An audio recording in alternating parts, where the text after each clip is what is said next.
Vamos seguir pela sua reflexão sobre a ética associada à inteligência artificial, Luís Muniz Pereira. Muito obrigado por este convite. É um prazer estar aqui nesta ocasião e vou passar aos meus slides, que embora estão em inglês, mas é para eu me conduzir em mim próprio e não sair dos trilhos. De qualquer maneira, eu hei de pôr os slides e a própria gravação que estou a fazer na minha página pessoal, para depois podem ver e ouvir posteriormente, se quiserem. O título, Moral das Máquinas e a Maquinaria da Moral, é precisamente o título do meu próximo livro, que vai sair antes do verão, com a autoria com o filósofo António Lopes. De facto, se nós queremos, se nos formos o problema de dar uma moral às máquinas, e já vamos ver porque é que temos esse problema, precisamos, antes de mais nada, perceber os mecanismos da moral, que é o que estou a chamar ali a maquinaria da moral. O resumo do que eu vou dizer está ali, tem a ver com a importância da ética das máquinas pelo seu impacto social, e começámos já a ver nas várias exposições, todas elas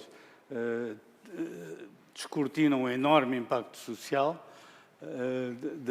da existência de máquinas autónomas e com capacidade de decisão, inclusivamente decisão moral. Quer dizer, as máquinas vão ter que ser capazes de, em qualquer situação, olhar para um lado, olhar para o outro, perceber se vou por aqui, vou por ali, e não é simplesmente o robô se vai para aquela porta ou vai para outra porta. É um dilema ético. Mas um dilema ético e pesar alternativas e tomar decisões.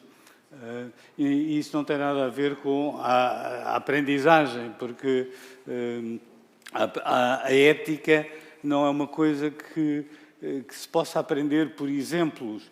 A ética, eu não posso olhar para o comportamento de uma população e extrair daí as regras morais.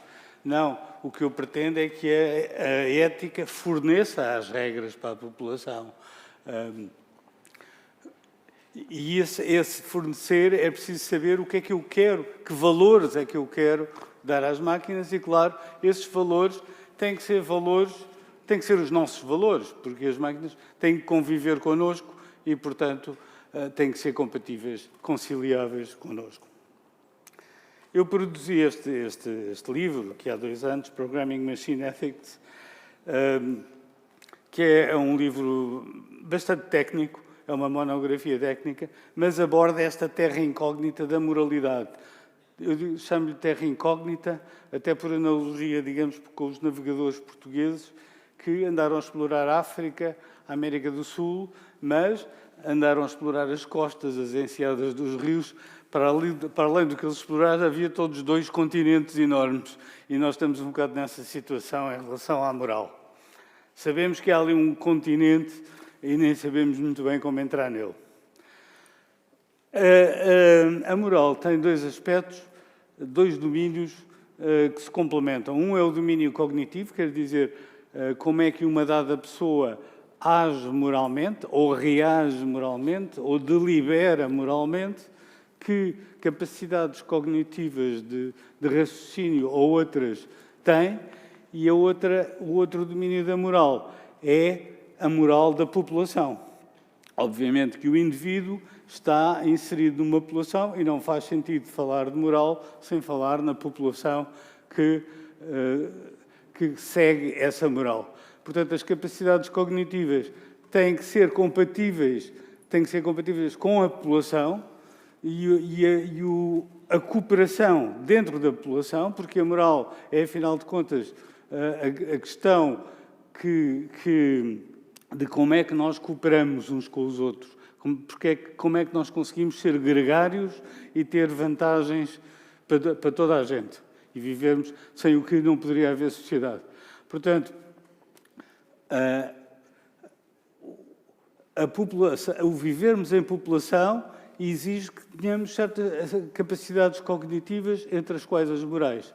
Portanto, as duas facetas têm que se conciliar e eu trabalhei justamente nessas 2 facetas e este livro, para a Câmara, Este livro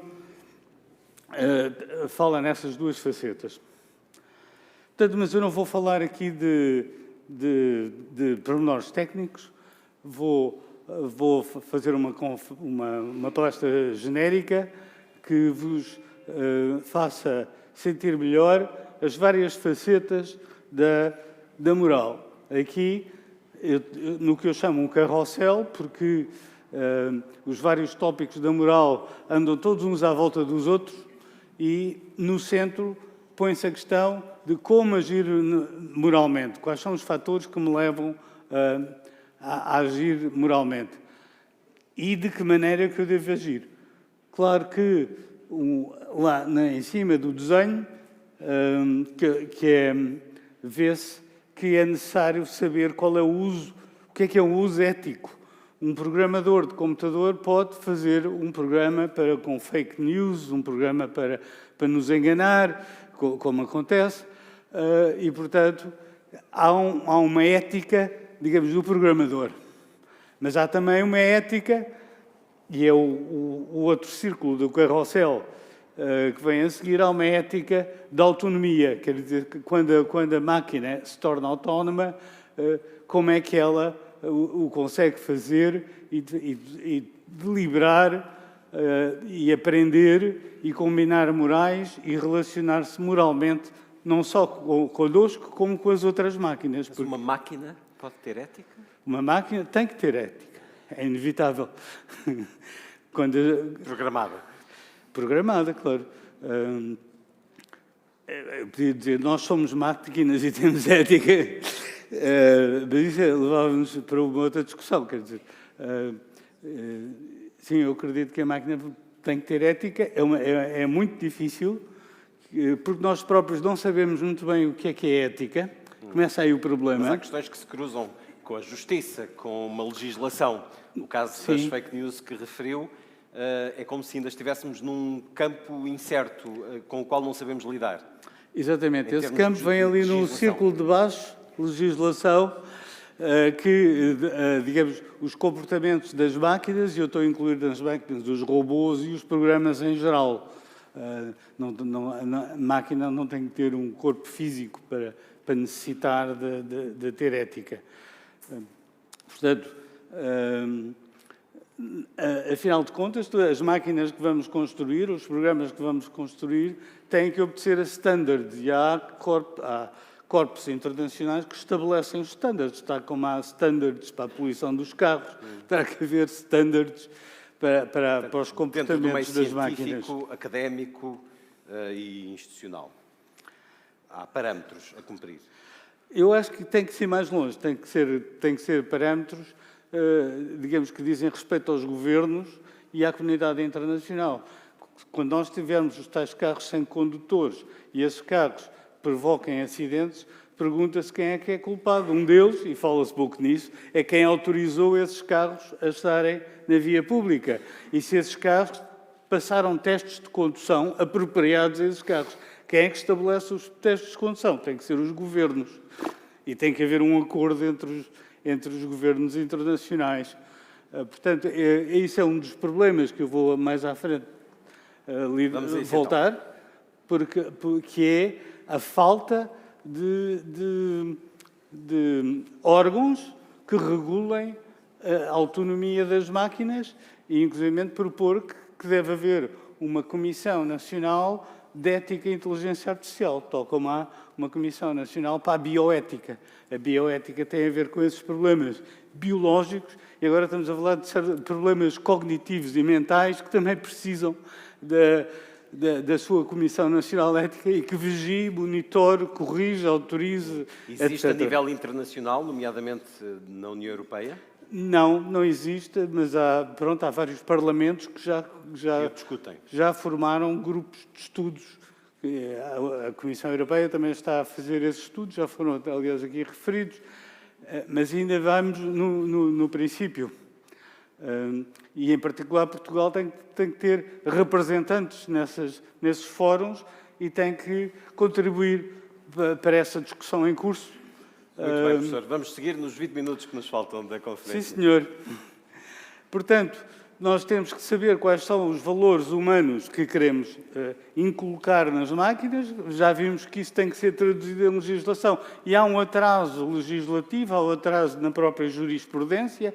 Quer dizer, as pessoas que estudam a jurisprudência ainda não começaram a fazer o vocabulário, por exemplo, da autonomia. Que tipos de autonomia é que há? Esta máquina tem este tipo de autonomia ou aquele? Quando é que uma autonomia pode ou não fazer certas ações? Em que circunstâncias? E temos aí temos no centro da moralidade. Claro que depois temos todas as questões técnicas, como implementar, digamos, como pôr na máquina com algoritmos, como pôr no computador, como fazer isso no computador, ou seja, tirar a moral que neste momento só existe dentro das nossas cabeças e pô-la cá fora noutro suporte. Não é uma proveta, mas é um computador. E, sobretudo, depois temos os impactos sociais,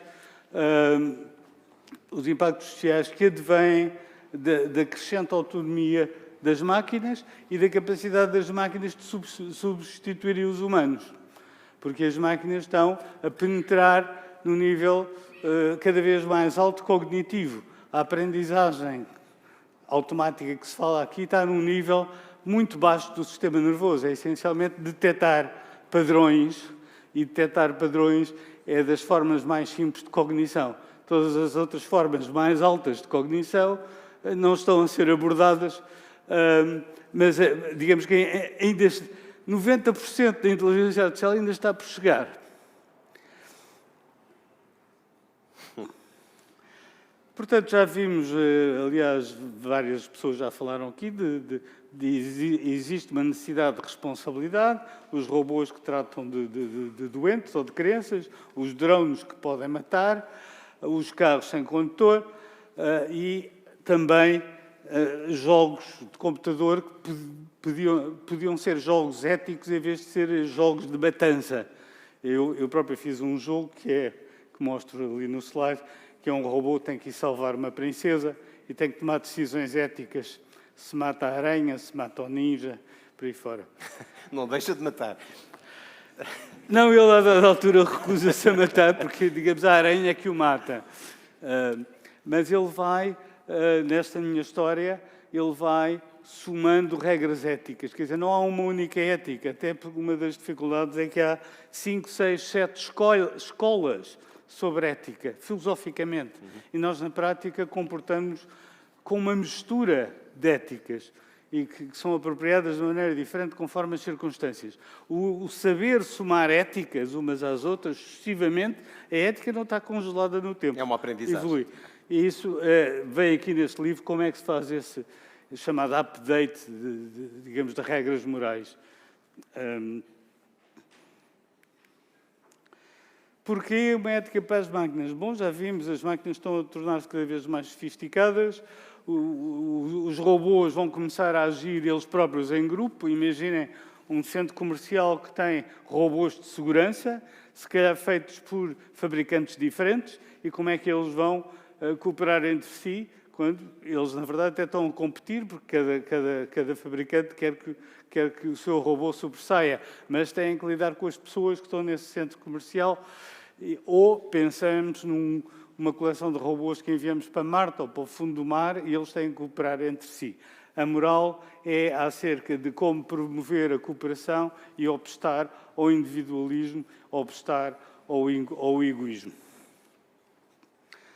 Portanto, a autonomia das máquinas e elas poderem fazer coisas cada vez mais sofisticadas está inevitavelmente ligada às questões da ética. Temos, portanto, um novo paradigma moral em que a moral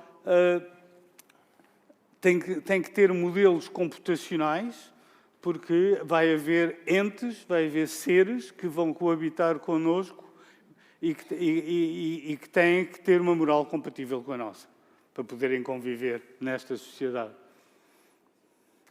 Isto é outra publicidade ao meu livro também de há 2 anos, ou 3 anos, a máquina iluminada. Cognição e computação. É uma edição Fronteira do Caos. Fronteira do Caos. 2016. No editor ainda há 20, julgo que ainda há 20 exemplares. Se forem Pronto, às é livrarias, aproveitar. não encontram. Custa à volta de 14 euros.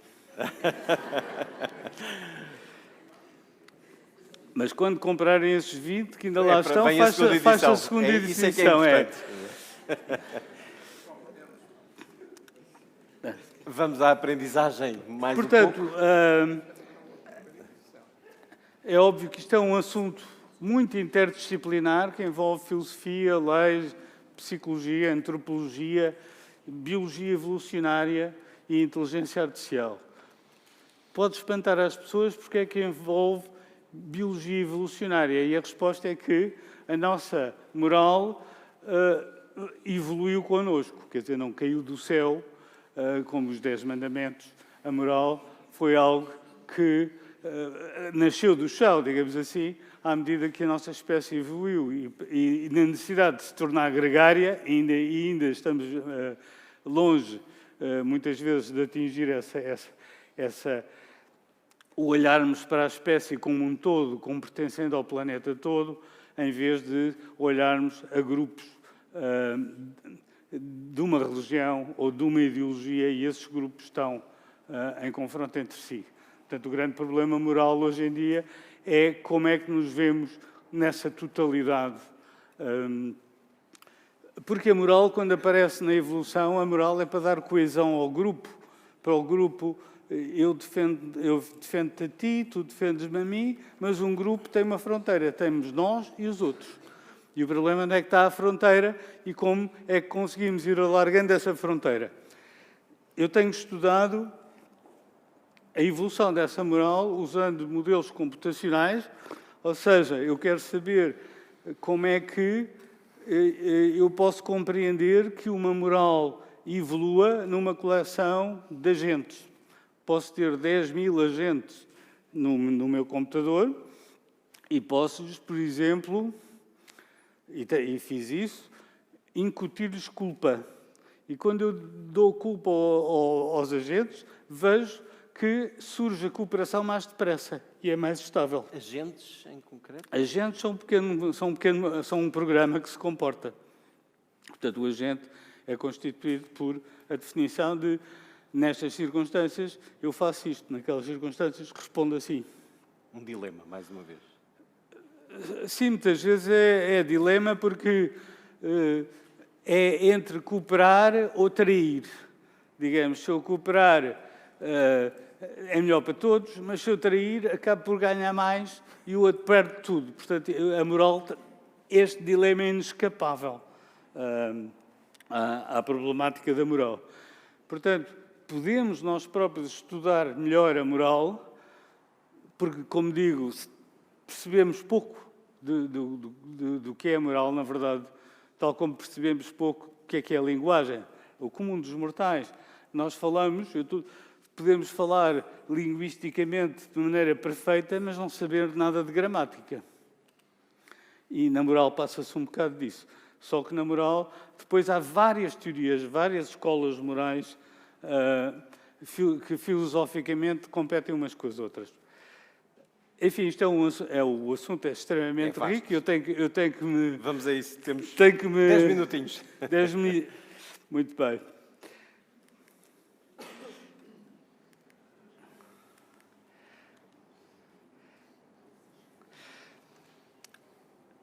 Queria chamar a atenção que a moral não se resolve com um código de ética no sentido profissional, tal como os engenheiros civis têm um código de boas maneiras de construir o edifício, tem que ter certos parâmetros de segurança, etc, etc. Tem que responder a normas. Ora bem, na moral, as normas são os valores que nós queremos promover nas máquinas. E promover nas máquinas atendendo aos próprios valores que queremos promover socialmente.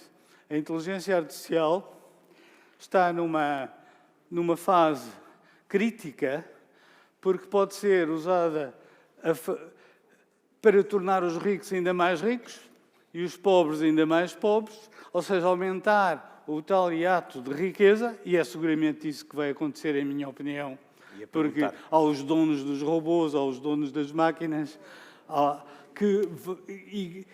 máquinas cada vez mais sofisticadas, que custam menos do que o ser humano e, portanto, vão substituindo os seres humanos na base da pirâmide, e é impossível ter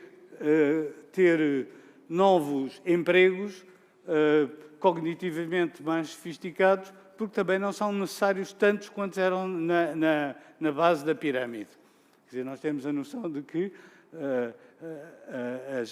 as capacidades das elites, o número das pessoas nas elites que governam uma sociedade são muito menos do que o número de pessoas, digamos, que têm que fazer o trabalho mais básico na base da pirâmide. Portanto, o que vai acontecer, e aqui temos aqui um exemplo em que há também, neste boneco que eu mostro, os robôs estão a dar esmola a um sem-abrigo. O sem-abrigo tem um cão que também é sem-abrigo. Vê-se um cão robótico em muito melhor situação do que o cão sem-abrigo. E o que eu prevejo é que a nossa sociedade vai evoluir para uma sociedade de castas. Ora, para quem quiser pesquisar, que nos ouça através da rádio, é a revista da New Yorker de outubro 23 de 2017. Portanto, o senhor trabalha, é um pioneiro, um nome histórico numa área sobre a qual é pessimista. Partilhará a opinião do singular Elon Musk, o criador da Tesla e do SpaceX, que muitos consideram um gênio, que diz que a inteligência artificial é a maior ameaça à existência da humanidade. Subscreve? Bom, é e não é. Ou seja... É o que nós quisermos, não é? Não, não é o que nós quisermos. Pôr o problema da inteligência artificial que nos vai ultrapassar daqui a não sei quanto tempo, como nos filmes de Hollywood, é não estar a olhar para o problema. O problema está hoje e aqui. O problema está, nós estamos a dar capacidade de decisão a máquinas demasiado simples, as tais da aprendizagem automática, que porque são simples, têm tido grande sucesso, porque são fáceis de implementar, mas não têm não têm sofisticação suficiente para lidar com os problemas que lhes estamos a entregar. Esse é que é o perigo, é estarmos a dar neste momento às máquinas, aos programas, coisas que elas dão, que são demasiado simples. E a inconsciência é dos homens? A inconsciência é da maneira como o mundo está organizado, como o capital financeiro, a globalização, os que gerem o mundo, o gerem a seu proveito. Portanto, este é um problema essencialmente ideológico e político, que precisa de soluções ideológicas e políticas, porque no fundo, o que nós temos aqui é uma tecnologia excelente, nova, que traz imensa riqueza. Agora, traz a riqueza para quem? O senhor utiliza, creio, muitas vezes o exemplo da Uber, que alerta para a uberização de todas as profissões, de não serem só os condutores de automóveis, mas, por exemplo, os arquitetos. O senhor diz, bem, um dia os arquitetos são chamados para 3 horas de desenho arquitetónico. Ou para assinarem um projeto, tem que ser assinado pelo arquiteto. E assim, você está livre, senhor arquiteto Uber. É isso que se refere quando diz que hoje as coisas estão a acontecer e não estamos a controlá-las. Não, estamos a pulverizar o trabalho. Quer dizer, as empresas, em vez de contratarem pessoas, arquitetos que pertencem à empresa e que vão ter uma carreira na empresa, cada vez mais o trabalho está pulverizado e chama-se a pessoa só estritamente necessária quando é preciso e se a máquina não o puder substituir. Isso para mim é óbvio que está e vai acontecer cada vez mais. E, ao mesmo tempo, não temos os órgãos de governo, como eu disse há bocado, que estejam a supervisionar todo este desenvolvimento. Aliás, pelo contrário, se quer que diga, a Comissão Europeia, com os tais 52 peritos que estão a fazer uma proposta de linhas éticas, essas linhas éticas o que dizem é a empresa que fizer que fizeram os programas, os robôs, etc., que é responsável. Estão aqui, assim, as guidelines, os conselhos. Mas quem é que vai fiscalizar essa empresa? É outra empresa privada de auditoria, não é como nos bancos. Essa é a solução europeia, vai ser esta. Professor Luís Muniz Pereira, temos 5 minutos, já não interrompo mais, deixo os 5 minutos para completar a sua reflexão. Eu devo dizer que tenho 80 slides. Não, mas, então um aviso. 55 estão em apêndice, estes eram só 27 os que eu queria mostrar. De qualquer maneira, o slide era só para eu me guiar, não era para dizer tudo. Portanto, no impulso do seu término, o que fazer? O que fazer? O que devemos estar atentos e exigir que se faça já?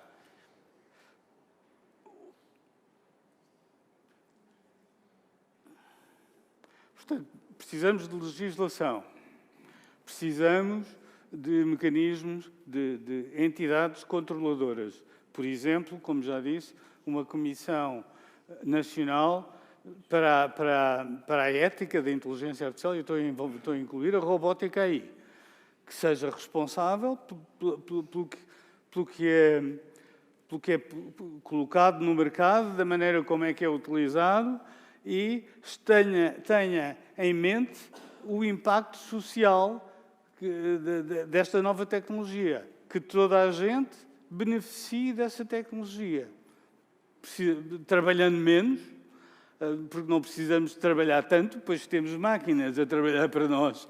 É óbvio que devíamos todos estar mais descansados do nosso tempo. Produzir de outra forma. Isso leva a uma necessidade enorme de um novo contrato social, chamado contrato social, e atender a que isto tem que ser já.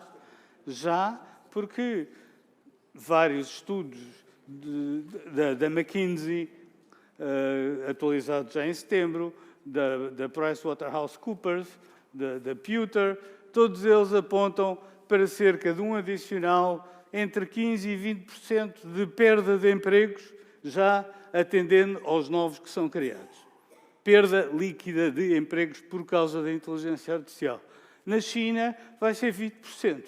Agora imaginem, 1,4 bilhões de chineses, dos quais 20% vão ficar sem trabalho e que têm menos capacidade de subir com outras competências, porque o ensino na China está bem mais atrasado do que comparativamente. E temos que, obviamente, taxar os robôs, taxar os algoritmos. O meu argumento é que, se um robô me substitui, tem que me substituir completamente. Ou seja, substitui também o que eu pago à segurança social, o que eu pago para a minha reforma. Quer dizer, não pode só substituir parcialmente. Substituir é substituir. E, portanto, o sistema de impostos tem que ser refeito. E, finalmente, como eu disse, temos que aprender mais sobre a nossa própria moral, porque é inevitável que as máquinas tenham que ser programadas em termos morais. Porque eu falei e termino com esta última frase, eu falei em ter estruturas que supervisionem, mas o ideal era que a própria máquina supervisionasse. Quer dizer, nós hoje em dia, os programas que gerem os aviões, os comboios rápidos, por aí fora, são provados corretos. Nós sabemos que aqueles programas que automatizam estas máquinas não vão nunca fazer um disparate. Porque as próprias técnicas informáticas permitem provar o teorema, digamos assim, provar formalmente que aquele programa está correto. Ora, a informática tem que desenvolver as linguagens de programação que permitam colocar lá as instruções éticas para depois nós provarmos que aquele programa está eticamente correto antes de começar a ser usado. E pronto, e com isto termino.